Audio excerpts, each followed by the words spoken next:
everybody? Welcome back to another episode of Open Book with Cici. And this now is going to be my final episode of season 2. And I finally got Machete to come through, be a part of the show, all that good stuff. So tell people about you, what you do, all that good stuff. Well, thank you for having me. Yeah, Appreciate it. Yeah, my name is Machete Sound. I represent a reggae, rap and reggaeton collective. We basically make music and focus on, just creating new sounds and new waves, trying to create some new waves for people. Okay. This is Mad Studios, and I'm one of the artists that works under Mad Studios. So yeah, man, it's a pleasure to be here, and you're just here promoting my my album and just trying to see what's going on, going on with the program and what you got going on. Okay, so your sound is reggaeton. I would say a little bit. Oh, okay, because I was like, from your EP to your album, it's like two different sounds. Yeah, so, okay, we'll get into that. Right. So, who or what got you into rapping? Rapping, I grew up in California my whole life, pretty much. My family's from Puerto Rico, and my another side of my family's from New York. So a lot of my family got me into I would go visit to East Coast all the time and then spend some time out there when I was a teenager. And I think it was one year I got to spend a whole summer out there, and I think I was 15 years old, and I got into artists like Big Pun, who's actually my favorite rapper. Nice. Yeah. So rest in peace, Big Pun, man, a legend. He's actually what got me into rhyming and studying different rhyme patterns and trying to work on vocab and expanding my vocabulary. Okay. And so I was probably about maybe 15 when I got into rapping and writing. Okay. And when I just got a liking to it, and it was Big Pun and Fat Joe and the Terror Squad. Just because I was going to New York a lot, that's what my cousins were showing me. Okay. But on the West Coast, my family out here got me into Snoop, Eazy-E. So I grew up listening to a lot of Snoop and Eazy-E. So yeah, that was around that time. Okay, so where are you originally from then? I was actually born in Victorville, California. Oh, okay. Yeah. I was actually born here. But my family, it's a crazy so. I was born here, and right after I was born, my family split to New York. So I was born in California, and then I lived in New York for a few years. But I came back with my family, with my mom, and we moved to San Bernardino. Okay. So that I pretty much was raised in San Bernardino County. I grew up in Victorville and spent a lot of time in San Bernardino. Okay, so you are IE baby. Yeah, IE baby. Okay. All right. So are there any other genres you kind of just want to step into? Yeah, and when you asked me that question about the reggaeton, that's actually a new kind of a new cursor that I've added to my my list of when I try to describe my sound. I've never really put out any music that was bilingual. Okay. Besides reggae and dealing with things without or more of a Caribbean vibe, but it's still in patois, still kind of English. You can still understand what I'm saying. Okay. But this was the first time with this last album I did, my most recent project, Natty Watching You. I really wanted to experiment and really represent the culture of my Caribbean roots. You know what I mean? But in California, we have a lot of cultures out here as well. A lot of bilingual cultures, Spanish-speaking cultures, and we're a beach state. Yeah. So I really, really wanted to tie those elements together. As an artist, I'm really just trying to fine tune what type of just learning what my consumer market is and learning the details about my career in terms of the trajectory I want to be in. And so yeah, that definitely contributed to it. I wanted to really show respect to my my ancestry, my relatives, my family on the West Coast and on the East Coast. And I never really did a song in Spanish, so it was an opportunity for me to challenge myself. And really step out of my comfort zone. And so yeah, that was more of a reggaeton style. So now I'm defining myself as an artist that includes that. Okay. Even though I don't have like full albums or full songs that are just strictly in Spanish and reggaeton, the reason why I would like say reggae, rap, and reggaeton is because like you'll hear those 2 or 3 flavors in every song. Yeah. So that's something I'm getting into now with this year with this album, and I'm excited to see what other things I could do around that. So okay, so are you thinking of pushing into maybe pop or like maybe a rock and roll alternative rock, something like that? You know, maybe more along the lines of pop, just because I know that in American music, that's kind of how it's classified. Anytime you do any type of like, you know, anytime you come up with anything that is not directly under the hip hop umbrella, they would be labeled as pop regardless. That's so true. Pop Latino, like however you would want to say it. I'm actually more open to that now than I ever was. I used to be more like, nah, you know, I wanted to be raw and come up from the ciphers, and like I had a different trajectory before, but I'm actually excited with how receptive the people have been with the Spanish stuff I put out and with the reggae stuff I put out, and I'm actually not ashamed to represent that now as a mature artist. Like pop, you know, reggae pop. I'm definitely not attaching myself to the labels. I just know it's business. You know, that's how they have to do things. But you know, I'm still down with the ciphers. I'm still down with hip hop. I still listen to rap and all that, and that's never gonna change. So you're a real freestyler. Yeah. I came up from that. So we don't have too many of those anymore. That's why. Because I always ask people like, do you freestyle? And they're just like, oh, sometimes. Like, do you battle rap? Not really. Like, it seems like battle rap is like not a part of establishing yourself as a true rap artist anymore. Like it just kind of just went away. Like after 8 Mile, it was just over and done with. So I don't know. I like battle rap, but that's just me. Man, so cool. I'm glad you do. Yes, I love battle rap. That's like that's the best rap there is. But we'll get into that. So what advice would you give somebody trying to come up in the game today? Because you're kind of a seasoned vet. So I mean, I hear a lot about Machete. A lot. And I honestly like I that's a you know, and that's I appreciate that question, and that's humbling to me because honestly, like, you know, as artists we're like our biggest critics sometimes, and we kind of like put ourselves at the last of the puzzle, and we're like, oh, you know there might not be growth and whatever, but one thing I could say is don't give up. You know, obviously do not quit on yourself, on your passion, on your dream, and I would tell anybody out there, you know, if you don't have a plan, you got to have a plan, and just work hard. You know, work very, very hard, and you know, don't have any expectations on anybody. You know, don't assume things. You know, don't assume that because you do one thing that people have to do another. You know, it's one thing I learned from growing with this team and having people like A-Kane and like you know, Roach and Izzo and all the guys who, and even Konami and Arlie, is it's chess, not checkers, man. You know, and in music and entertainment, when you that was kind of like, I say that with confidence now because I struggled so much in that when I was first coming up. I would respond to things, and obviously like emotional intelligence is important, but also just like having knowledge in what you want to do in your plan, you know. And I wouldn't have those I wouldn't have a plan written down. So, you know, that's another thing, like write your goals down. Because, you know, when people ask you might not understand how to explain it, and, you know, that can either build relationships or sever them. So write everything down. That's those are like my little tips, you know. Okay. Right, question. Where we at? So what does hip hop mean to you? Hip hop to me is definitely it's definitely the voice of the people, the void. You know, I think that just based on, you know, like when I got to take that trip to New York when I was young, one of the things that I learned, because I spent a lot of time in the Bronx and I had family there, and, you know, I was just trying to like, I was going as like a teenager, and the last time I had been out there was when I was real young, so I had no knowledge of anything, you know. So I was asking questions, and I got to really see hip hop in perspective. And like, you know, out there it was like everybody freestyles and everybody does graffiti and writes and talks about rap, and it was such a normal part of life.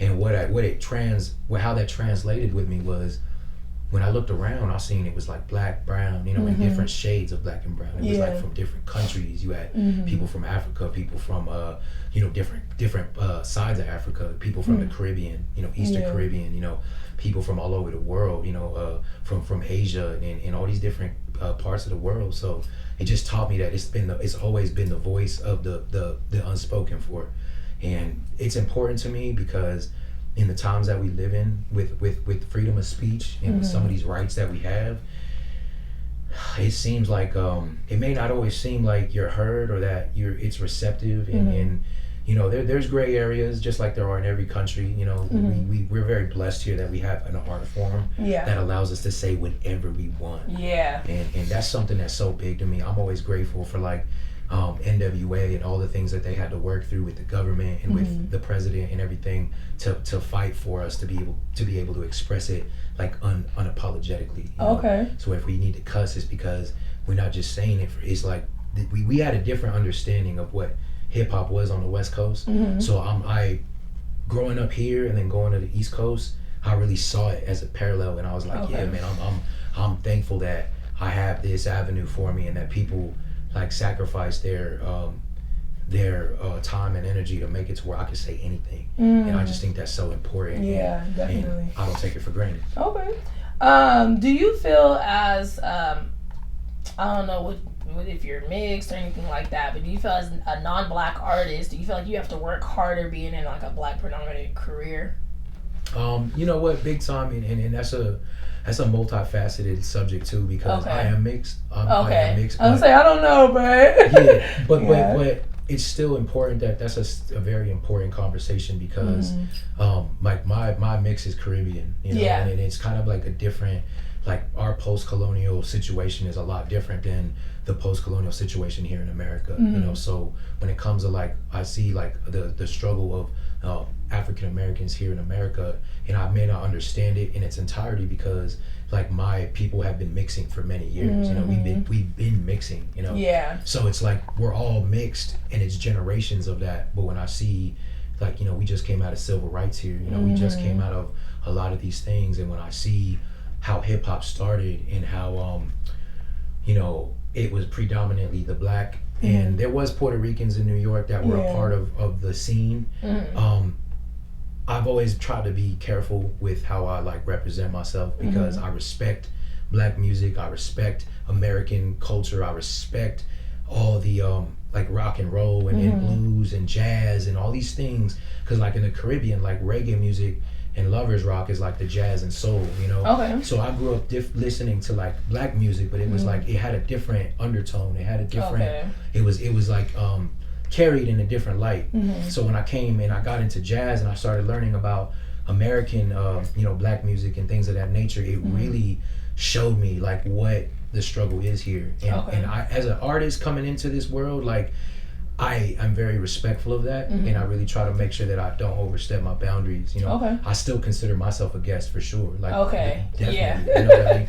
And I just try to show respect, you know, and yeah, you know, it's just it's pretty serious, you know what I mean? Yeah, it does, especially with the conversation of like Cardi B a few years ago, how I forgot who it was, they ended up saying the N-word. So then they got on about Cardi B and about all these non-black people who are saying the N-word, and to me it's like, look, as long as you're not saying it in a derogatory tone, it don't bother me none.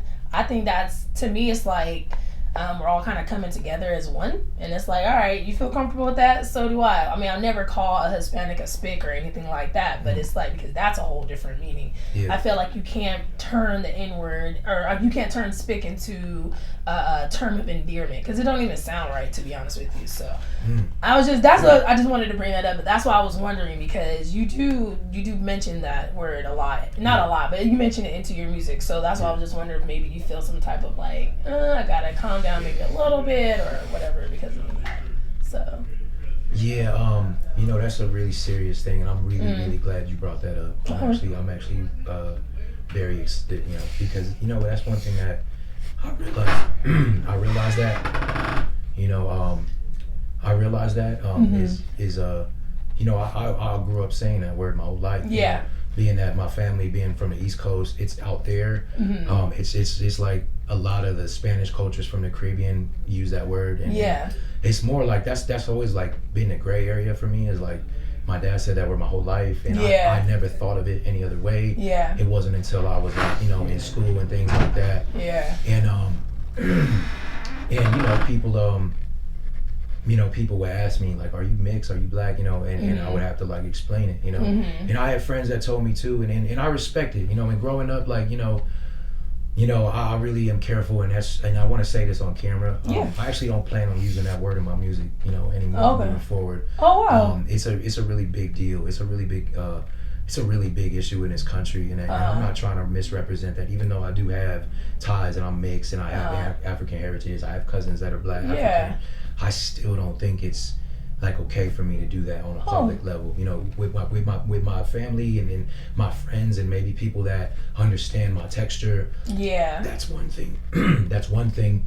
But to put myself on a public platform and say like, you know, that's something that I actually want to apologize for anybody who was offended by that. Oh wow! And it's not something that, you know, I want to use in my art because I want to represent the positive side of what we go through, and even though that word is you know, it's a stem from you know those times in America, and people use it in endearment. Like, that wasn't my struggle, you know. And I just think that because I don't have grandparents that grew up in this country that have those pains, when they hear that word, you know, I don't feel like I have access, you know. Oh, okay. So that's something as an adult I realize, and I just want to take accountability for it. Okay. You know. Wow, that's so big of you. Yeah. I mean, it don't bother me, and I like the song regardless. But you know, there will be people out there judging you because of that. So I totally understand. Yeah.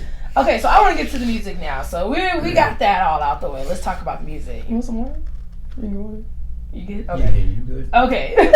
All right, so I didn't know one was an album, so I'm sorry, but I want to discuss your EP and your album. You have Scorpion Rising, and then The Natty Watching You. So can you discuss the titles of each of those and where it came from?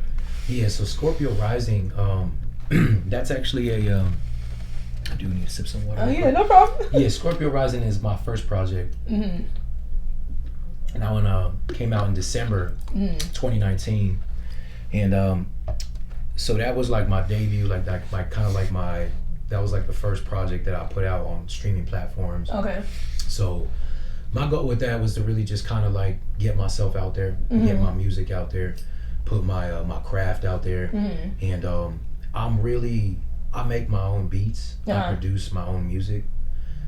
So, you know, growing up, I've always been a really big fan of like trap music, and not just trap music, but like music out the South. You know, like deep bass, 808s, deep bass synth, all that.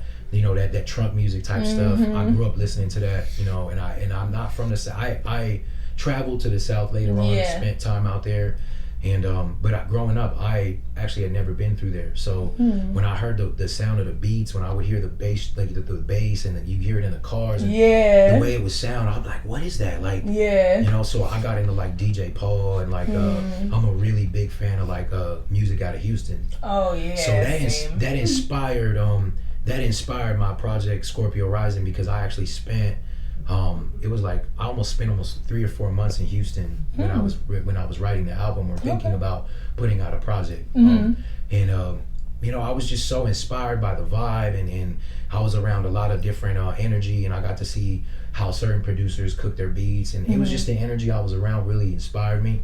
So with that project, I wanted to have that sound in the music, and I definitely wanted to create something that was a little different than what I was hearing on the radio. So when you hear the project, it sounds like an audiobook through some of it. Yeah. And it's kind of like, you know, that was me, like, basically my concept was to create a movie tape.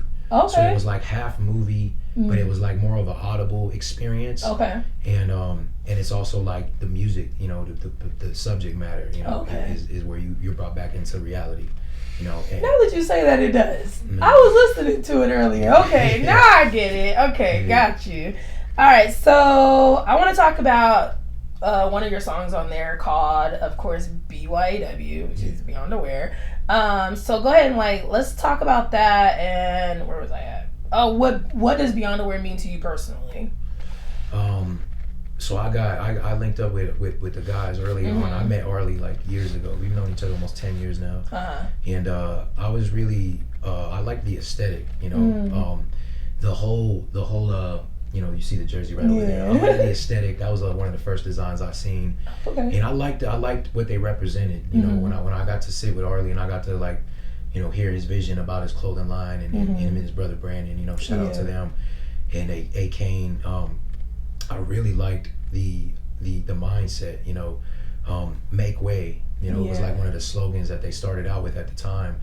And it's a brand from the high desert. And one of the things that it was so inspirational about seeing his come up and seeing the come up of the brand was just how self-aware Arlie was when he was thinking about this in the long term, because you know, Victorville, it was always hard for brands like that to survive, you know, and make really big noise in the city and in the you know, across the board. So one thing that I really enjoyed about the brand was the aesthetic, the look, and also just the mindset of expansion, but you know, having this loyalty to the soil that the brand was from. And just being aware of your surroundings, being aware of your business, being aware of being self-aware was how what I pulled from that. So that was a big part of why I was like, man, that's dope, you know. Yeah, something you got to be a part of. Yeah, big time. Yeah, Arlie has a way of just kind of like pulling you in to like make you think. Like, I don't know, he's a whole different vibe. If y'all ever get a chance to meet Arlie, let me tell you. So let's talk about wait, what did I? You asked about the song B.O. No, we were talking. You already answered about Natty. That's why I'm gonna cut all this out. I can't say why reggae because you already answered it. Okay, let's talk about your collab with King Kong. How did that come about in the song? So King Kong is like he's a artist from Jamaica who was like real big in the 80s, and he left for like a while and went back, and I just so happened to be able to get in contact with him, and I've always listened to his music. I grew up listening to his music, but I built like a friendship with him, you know, just kind of asking him questions about reggae music and learning about how he marketed himself, and then you know, and so yeah, we actually been building a rapport for a while. And I was able to work with him. I got him on I was able to get him as a feature for a reggae song that I actually never put out.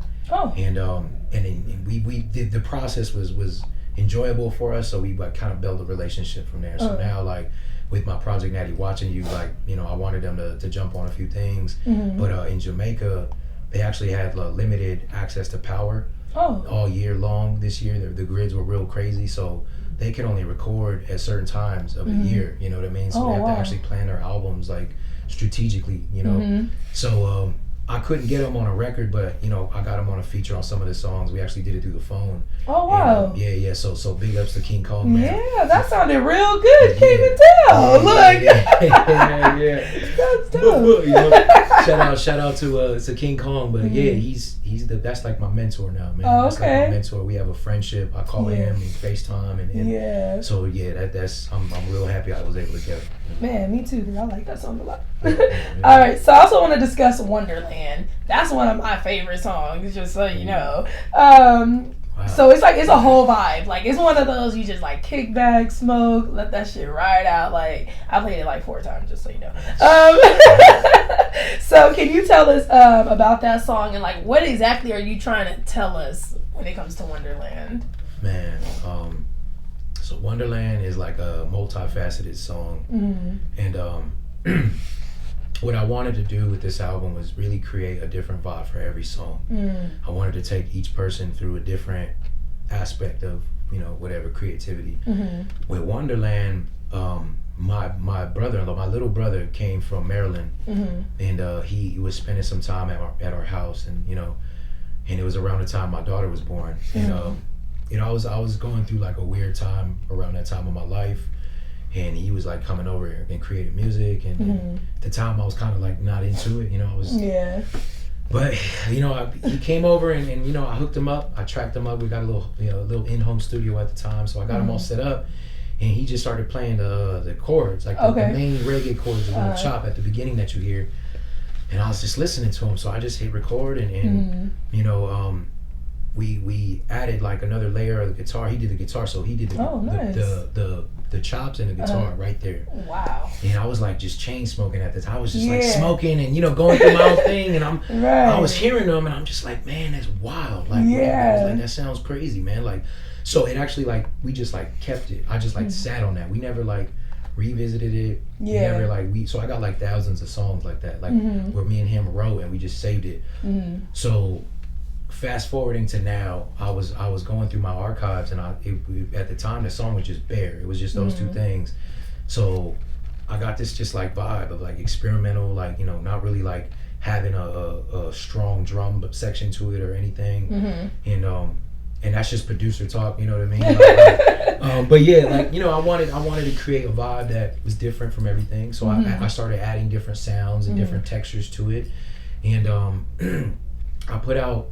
It initially was just like a 1 minute interlude, but I wanted to keep building on it, and I kind of had this like idea to like take people on a journey, take them through this Wonderland, like so you have different sections of the song, and I by the end of it, what I wanted, what it ended up being, was like a song that brings you to a place that when you listen to it, you don't realize it, but you're actually working on your breathing.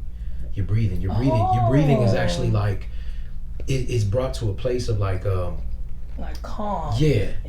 That's literally the vibe I get when I listen to it. That's why I like it so much. Yeah. Wow, okay. I'm glad you say that, because that was like, at first I didn't have that mindset, but like when I was taking people through where are we going, are we losing control, it's like in your own mind, in your own life, in your own consciousness, like where are you headed, and are you on a path that's going to lead you to success, your goals, enlightenment? Are you going to heal, or are you going to spiral? Are you going to lose yourself in a way where you might not ever find that? So in the end, right after I say that, I close the song with like water sounds. It's like somebody walking through the water. And my whole point with that is like, when you walk through water, when you walk through like water, and let's just say it's like at your knees. I'm not gonna say like up here. Right. You might not be able to. You might not make it. But when you walk through water like knee deep, the water might slow you down, but it'll never stop you from moving. Okay. So that was like, it was like I wanted to create like a peaceful, like, even though like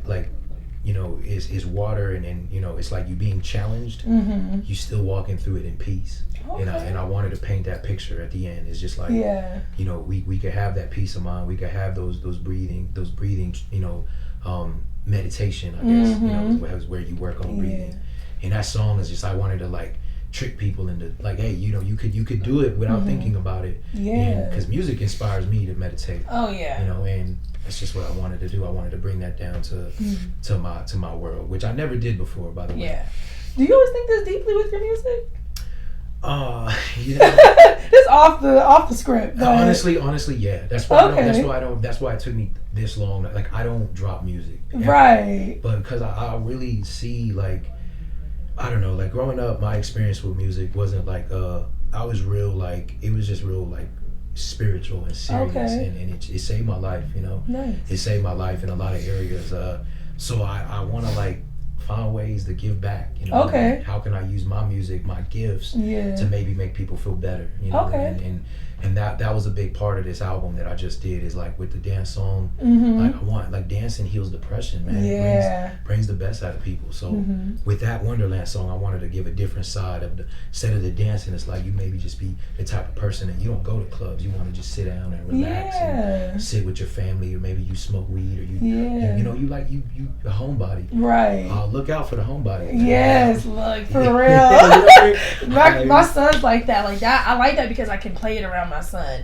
He's one of those where he likes to listen to music that just keeps him calm, and like we'll relax, we'll have it on in the background, and we'll be playing cards or something, like, so I love it. That's my favorite song, just so you know. What's your favorite song from your new track, Natty's Watching You? Oh man, my favorite song would have to be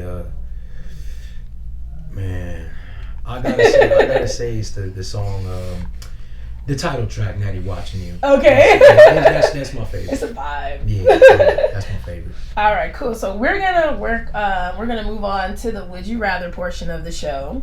So I just ask my guests this all the time. Sometimes it's crazy, sometimes it's not. This one, I just kind of thought on a whim, so we'll see. So would you rather have all the knowledge in the world but never be able to tell anybody, or you can tell people but every time you tell somebody, somebody dies? I would have all the knowledge in the world and not tell nobody. Okay. And then hope I could figure out a way to show them. Without anyone dying? Like, hey, look, movie idea. Look. You know what I'm saying? Boom. All right, so we're going to get personal with you a little bit. I heard you say you have a daughter. Yeah. So are you in a relationship? Yeah, I am. Oh, okay. I am. He's taking, guys. I'm actually engaged. Oh, congratulations. Yeah. When did that happen? It happened in, I want to say, we've been engaged a while now. Okay. COVID kind of like slowed down our plans, but I want to say since 2019. Okay. Maybe the beginning of 2019, that's when we got engaged. How long have you been together? Man, it's been a decade. It's been almost a decade. What's taking so long? Well, you know, I met her when I was young. Oh, okay. Look, cause I got you, sis. Yeah. Boy, look. What is this? Hey, man.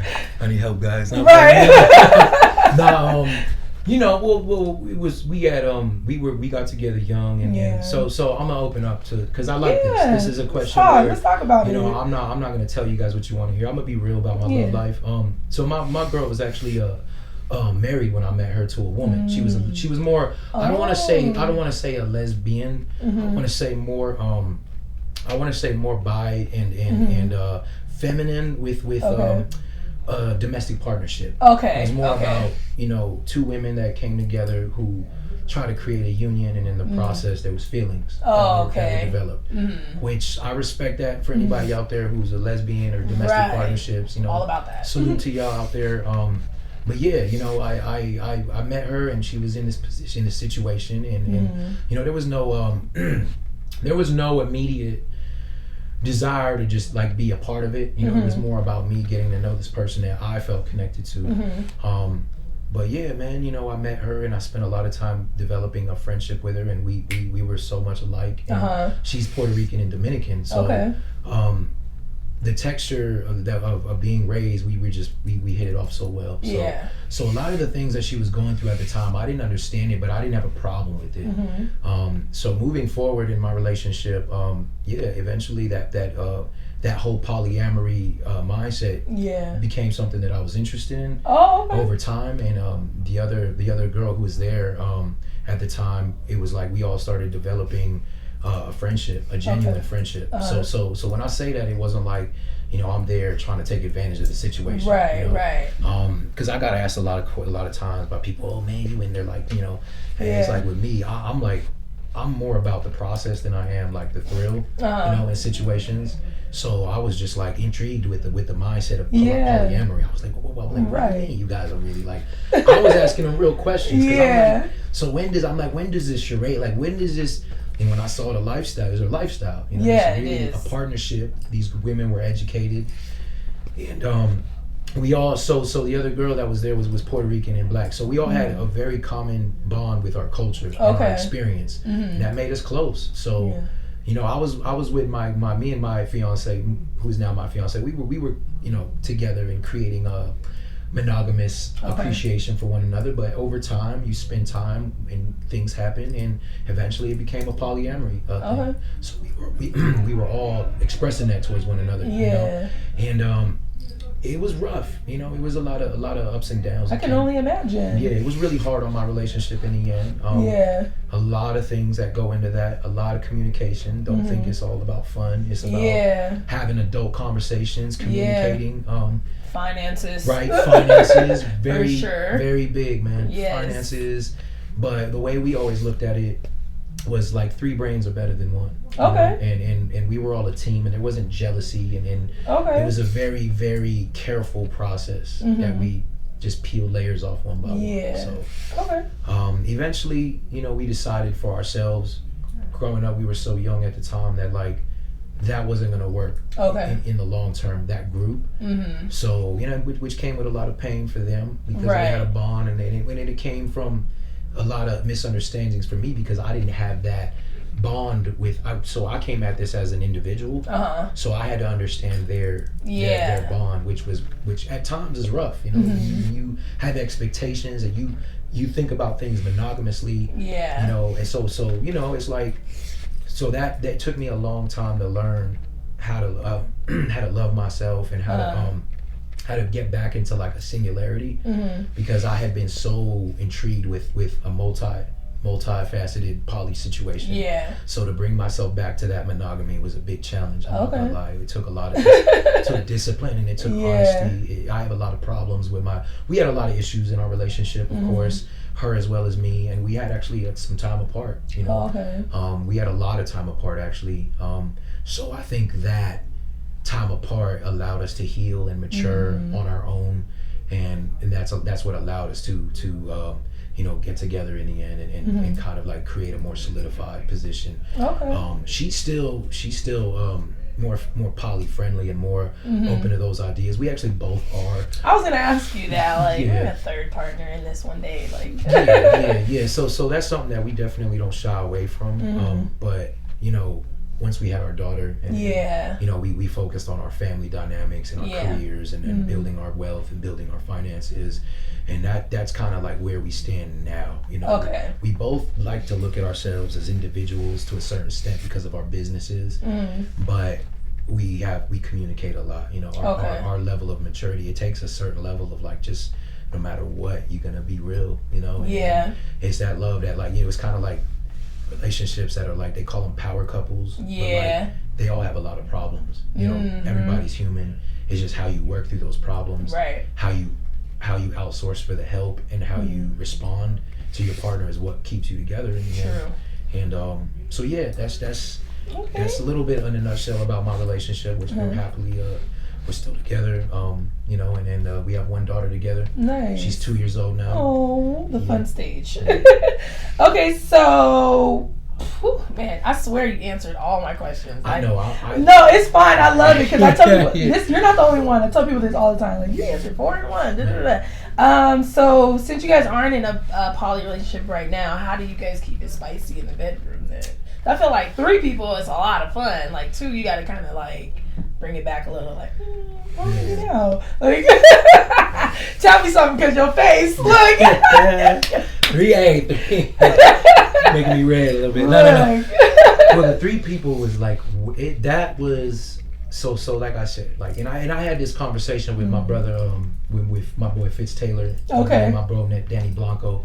We had this conversation because a lot of people think it's just, there's a lot of stereotypical subject matter that comes with threesomes, and you know, whether you're talking 2 girls, 1 guy, however you want to spin it, there's a lot of stereotypes that come with that. But what I will say is, with my relationship, in a singularity sense, with monogamy, we shine. Like, we have a great relationship. We have a great relationship, and a lot of that is because, like, we listen to each other. You know, like, we listen to each other, and you know, when you with somebody for so many years, you just you know everything about them. Like, their bodies becomes like an instrument. So like, you just you know how to really, you know, take them to places. And so in my life, you know, our sex life nowadays is very good. It's very we still have a lot of spice and a lot of love and passion. And you know, I pride myself on that. As both of us, it's our culture. Our culture is very vibrant in that sense. Puerto Ricans, Dominicans, we are very expressive sexually, emotionally. So that's just ingrained in our DNA. We're just like, man, you know, like, you know, it's just a part of life. You know. You guys use toys? So toys, man. Like, we did in the beginning, like, certain times, but we eventually kind of just like broke away from that. And got more into things that stemmed out of like tantric sex. So not using like so not really like a North American approach to like vibrant and it was more of like, what can we do to increase the natural state of things with our bodies, with our positioning, with our passion, you know, with just trying different things. Like there was one time where like I went through this phase where like I didn't want her to say nothing or do that. I didn't want to hear her breathe. Oh. You know what I mean? And it's like, I don't even want to. Teach us something. You know what I mean? Like it was one of those things where it's like, I don't even want to hear it. Like, I want to see something real quick. Yeah. But it's like, and so those experiences, when you do things like that, you learn about your partner. I learned, like, wow, you know, there's a lot of different things about you that I didn't realize, and about myself, and you can plateau but like I do things like that. I get random. I want to, like, she'll do the same thing with me with certain areas, but that's just an example of how, you know, something as small as silence can make a big difference depending on your level of, you know, of freak or excitement, you know. And that's another thing I wanted to say too is oh, we're good. We'll cut it out. We're good. We do that. All right. But one of the things that I wanted to say too is, because I know there's different types of people, and there's different people that have different gauges of libido and excitement. And some people aren't excited. Some people, it takes warming up. It takes foreplay. It takes different things. So, you know, I understand that, and where my partner is more along the lines of, like, she like foreplay. She likes the build up and ascension, you know. So I understand that, and I respect that. You know, not everybody just gets excited. Not everybody just has this. You know, it really, there's different people. So I'm considerate of that. You know, I never try to be too rah-rah. I try to be understanding and like, you know, it's all about building your partner up, not making them feel insecure. Right. So I try to be considerate of those things, and you know, it helps. Yeah. Okay. So what's your kinks? What do you like then? Man. Kinks. Like, tell us something. Wow. I definitely used to think that I had like a breeding fetish, you know. Okay. I used to be like one of those people, like, I want to have like 100 kids, you know. I want to have, when I was younger, you know, I was like real reckless with my thinking. I was like, nah, man, I want to be one of those guys that like a baby by every girl in the nation. Yeah, like my DNA is gonna be so strong in the world. Oh my like, God. Because like I was cut from that cloth. Okay. You know, I was cut from that cloth. Like, the men in my family are very, very extremely sexual men, and so when I was younger and you know, still growing up, that was always my mindset is, man, I'm not gonna have a wife. But as I've gotten older and I've been in a monogamous situation or a poly situation, I definitely like the poly aspect. I do like a heightened sense of work that you put in, I guess, to make it. I can't articulate it better than in words, but to have that challenge, you know, is something that I learned through systematic experiences. So basically, it wasn't like I just had a threesome and I was the king. It was like, wow, it was whack. Like my first experience was whack. Don't tell me that. I haven't had my first experience yet. But as the male, like, it's like, we always have this issue. Like, if you finish like this and you don't put in any work, your nerves will get the best of you. So that was my problem. Okay. My nerves got the best of me, and it wasn't like a positive experience. But once I learned how to work through that, once I learned, like, our bodies are just like, our body is sensitive. So with men, if you drink alcohol, if you drink, like, your libido, all your body chemistry is affected by that. Yeah, it is. You know what I mean? Yes. So I stopped drinking soda. I stopped drinking, like, you know, there was certain things I started doing to take care of myself. Okay. And so in those experiences, I was able to learn about my body. So I used to be insecure in certain areas of my anatomy where it was just like stamina, you know, and things like that, especially when I was younger. Yeah. When you thinking about a threesome, you know, you think, yo, I'm gonna handle this, but it's all about the moment. It's all about what happens behind the closed doors. So one of my kinks was learning how to master that. How can I become somebody who isn't, you know, I wasn't always the flyest person. I didn't have, like, now I just started wearing watches and trying to, like, represent myself, but I've always been like, I always just wore, like, I lived in a hood. I'm from the hood, so I always just wore whatever, and I didn't think of myself as a fly, like, go-getter type of guy. So when I would have these experiences, they would build me up. You know, they would really build my self-esteem up and my security up, and it really helped me find myself. You know, and of course, not every experience was positive, like I said, but the ones that were positive and how they were able to ascend, it's like, you know, like it's like, wow, like, I didn't know that 3 people could create this, and it's not just like, you know, it was like afterwards we could watch movies, you know, nobody's in their feelings. Right. And that was powerful, man. That was something that it's not something that I was able to experience much after that. But after that love triangle we had, man, it was like, that was it turned into a kink. I was like, it just seemed like it wasn't enough, you know? But, you know, moving on, you know, now I have I've developed a lot more kinks just with my singular partner, because now I've put myself in a position where it's like, I gotta make you happy regardless, you know, and I'm gonna push myself and keep finding ways to take you to the next level, you know, and it's exciting for me to do that. Different positions, man, like different, you know, like doggy style, man, like you know, like that's just, to me, that was made by that's just my favorite. That's my favorite position. That's every guy's favorite. Yeah, for sure. But you know, and I feel like, you know, just coming at it different aspects. You know, there's like different ways you could do doggy. So, you know, just keep tapping, man. Keep knocking on those doors. You know? Keep figuring your woman out. You'd be surprised what we'll do for you. Okay. Yeah, keep trying. Keep trying. I love how you articulate your sentences. Like I see what Kay was talking about. So anywho, we're gonna move on to the take a shot with Cici, and then you get to ask me questions. And then we'll go from there. So you want to do the wine or the Ciroc? Shoot, for my. You can put this off camera. No, I'm gonna take. Is it? Or right now? Okay, Yeah, this is gonna be. Yeah. No, for the shot, listen. Yeah, I'm gonna join you. Yeah. I'm swag. I'm not gonna waiting for Diddy to sponsor me. So come on, Diddy, quit playing. Look, I've been doing this all. I have a certain. I can't open it. See, I got all this lotion. See, am I tripping? Baby lotion and all that. We're one of somebody else. We over here struggling. Sweaty palms. No, I had a certain picture I would take with the Ciroc, so everybody knew when I had a new bottle, and I had every flavor he ever came out with, and I always tagged him, and I was like, "Diddy, just sponsor me." So we'll see. Yes. So this is to the final episode of season 2. Thank you all for sticking with me. 13, 14? I don't know how many episodes I got, but all this time. Thank you for joining me and coming through, you know, Mad Stew and all that good jazz. Salud. Thank you. Yes. Yeah. Still the same. We're good. Yep. So, okay, your turn, sir. Right. So let me ask you this, Camille.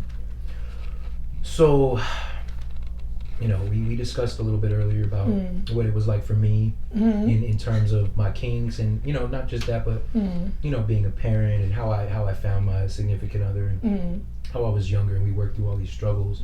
What are some of the things that, as in you know, at where you are now compared to when you first started getting into, you know, intimacy and things of that nature, what are some things that you've learned about yourself? What are some things that you've maybe discovered about yourself that, you know, you maybe not have known, you know? Okay, that's a good question. Well, to run you back on my history, I was married from 20 to 26, and I was with him since I was 17 to, last year, I guess, whatever. So yeah, I'm divorced now, but when I met him, I probably had sex maybe once right before him, so I didn't really know much. I didn't like porn because I was just kind of like, vaginas, so I wasn't really like as experienced. I wasn't into like wanting to learn new things, and a lot of the shit that I know now, I didn't know then. So I'm actually kind of sad about it because I'm pretty sure that's a big reason. But what I know now and about myself, number one, confidence is everything. With guys, girls, whatever, it's a huge fucking deal. So I've learned confidence within myself, just as far as who I am, because after, you know, you've been with somebody for so long, you start thinking that the way they think of you is who you are. So whether it's good or bad, whatever they say to you will stick to you like glue. And it's like, well, he said I'm like this, so I probably am, because he knows me best sexually, mentally, whatever. So I had to break out of that. I go to therapy. I'm all about therapy. So if you go to therapy, don't feel bad for yourself. Like, that's one of the best forms of health, mental health that you can give yourself. So from going there, you know, learning myself, having strong-minded friends to help me through a lot. Now I've learned with myself that I want to try everything. everything. Like, I was listening to a sex podcast, which is what got me starting I had another show before where I was doing a sex podcast, but there was more based off of experience, and I was like comparing myself to them and all this stuff, and I don't like to do it. So like Andrew Scholes actually taught me. He has 2 podcasts, and he doesn't listen to anybody else's because he doesn't want to go through that comparing stage. So I don't listen to a lot of podcasts anymore because of that, because it does get to me sometimes. I'm like, damn, maybe I should do it like this or whatever. Anyways, there's a lot of things I want to do now. Like, I want to have my first threesome. I want to try furring. I want to try pegging. You know what pegging is? Yeah. Okay, look, I'm so glad. Unfortunately. Everybody never knows what that is. I'm so excited you know what that is. So my girl just told me about what that was this week. You didn't try it? Yeah, You're not going to try it out. Look. I'm sorry. I mean, but I hear you. Yes, so I want to try that, you know, not even to demasculate anybody, just to try it, you know. I haven't done a lot. There's so many things that I've learned over the years, like, but one of my biggest kinks, what is it? Honestly, I can't even tell you. Like, I like men's back and stuff like that. That kind of gets me going, but other than that, I don't have like a kink that anybody has like brought out in me to be like, I need this every time I have sex, you know? So, yeah. Wow. So you mentioned you were married. Yes. Previously, you guys met when you were young. You said 17. Married by 20. Yeah. Wow.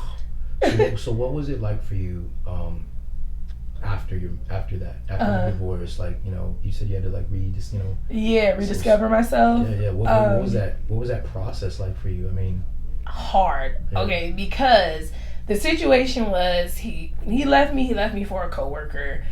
It was really bad I'll tell you all the other details off camera, but it was really bad. You know, family got involved, court got involved. I'm talking about police got involved. Like, police know me by first name. Like, that's how crazy it got. So it was just really, really bad. Up until last year, I finally decided. Last year in July, I was with my therapist, and I told her, I'm not going to take myself through this no more. Because I've never been taught to, which is what I want to teach my daughter. I never taught myself how to let go of somebody. You know, you're watching movies and it's like girls fight over the boyfriend, or they're like, you know, I'll fight for my man to the end. And I took that as a literal sense. So I was never taught that sometimes it's okay to break away. Sometimes it's not for you, you know, things like that. Like, this won't be the last man I'm with. This won't be the last relationship I have. So I had to kind of rewire my brain in a sense, because it was like anything he said or text or whatever was like it was God's word, and I had to really break away from that. So what I've learned and what I want to do now, aside from like coaching people through this kind of thing, what I want to do is just be able to have a friendship, you know what I'm saying, and be cool. Like, it's never nothing wrong, even though the situation was super hard. Even with the girl now, I'd be like, girl, we could be friends. Like, it ain't that serious no more. Because at that time, it was, because we were married. They were together for 3 years, and then we got divorced. So we were still married at the time. So it was like, girl, I don't want him no more. Like, we could be friends. And she's very insecure in herself from what I've seen. Wow. It's really hard. But I just thought, girl, I'm at a stage now, like, I'm cool, girl. You know, you got your family. I'm chilling by myself. And I feel like that's also what helping my show grow too, because he was very jealous. I wouldn't have been able to sit here and have a conversation with you for no longer than 5 minutes without him flipping out. You know what I'm saying? Calling my phone, things like that. Right. So I feel like God wanted this to happen so I can do what I'm doing now. Because the days and nights that I spend with these guys, all the male guests that I have, that shit would not have went over. You know what I'm saying? So yeah, it's a good thing. Don't look at it like it's sad. My divorce was probably one of the best things that ever happened. So you don't know that when you're younger though, because you're so stuck in this la la land. But when you really step back, you look at what was going on the last 10 years of your life. You're like, oh, it should have been over. You know what I'm saying? So I got 2 beautiful kids out of it, and I'm straight. So yeah. It's amazing. Yeah. That's amazing how that, you know, that's interesting. Because I think about stuff like that. Like, you know, younger marriages. Yeah. Know, and the shelf life that people try to put on them. But, you know, I mean, things happen for a reason. Exactly. And I'm happy you have this, and I'm happy you have this platform, and this has given me an opportunity to express things. So, you know, so aside from your previous relationship and things of that nature, you know, we talked about some of your kinks. What are some what's a good way to ask this? What are some, I guess, experiences that you anticipate in the future? So you said you never had a threesome. You're still waiting. So you're still waiting for that experience. To where you're like, man, this is, you know, this is something that I'm into. But you know, I guess the good thing about that is on the road to that, you can learn so many other things. Yeah. You know? And that's interesting to me, because I've only, you know, had so many partners. You know, even before my fiance and after and all that. And I would always wonder, like, you know, what's it like for people when they start to feel, when they start to just become unhappy in their marriage, you know, in a sexual sense. Like, what happens? Is it the sex goes first and then the trauma, or the drama, or does the drama happen and the sex is good but people just can't stand each other? Right. Those are things that, you know, I've always wondered, and you know, I think it's great that you're still in a place where you have this confidence, and you're relearning that confidence. But, man, so what exactly is your long-term goal in terms of, you know, your sexual studies? Are you planning to become a sex therapist, or is it something that a field that you pursued in school? I mean, what got you into the therapy aspect of this? It's kind of like therapy in a way. Yeah, it is, definitely. I follow this lady on Instagram. Her name is MH Sexpert. I actually found her from the sex podcast I was listening to, because that showed me that I used sex for a long time after my separation. I used it, you know, to get back, you know, to my husband, or I knew this would draw him in, or whatever the case is. But she taught me, MH Sexpert taught me that sex is more than just, you know, a dick and a vagina. It's a spiritual thing. It's all about, you know, the anatomy, you know, things that you were saying about you and your wife or fiance. Like, that's the stuff that I'm learning now. So to me, sex isn't just something where I'm just like, I'm gonna go around and be like, here you go, whatever. Like, I think long-term emotion, because I believe in what is that term that I learned in church? It's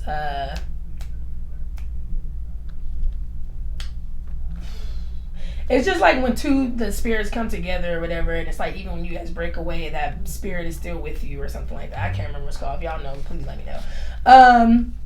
But yeah, I feel like long term though, I do want to get married again. So I feel like you shouldn't do everything with everybody, just that one person. So what I know now, I want to do with my husband. I don't want to do it with just some random person, because it's cool, don't get me wrong, teaches me. I feel like having your whole stage teaches you a lot, because you're learning, you know, you're learning like you learn football, or you're learning like you learn how to sing or something like that. It's just the different experiences with different people teach you different things, how the body works, how the man breathes, anything like that. So me not having the sexual experience beforehand, like I said, I felt like that was a big reason why we kind of fell off, because the girl he's married to now, she was a stripper, she was a little older, she had experience, she had more, you know, other kids, so she knew a lot more than me, which is absolutely fine. But, you know, now that I know what I know now, let me tell you, I'm good at it. Like,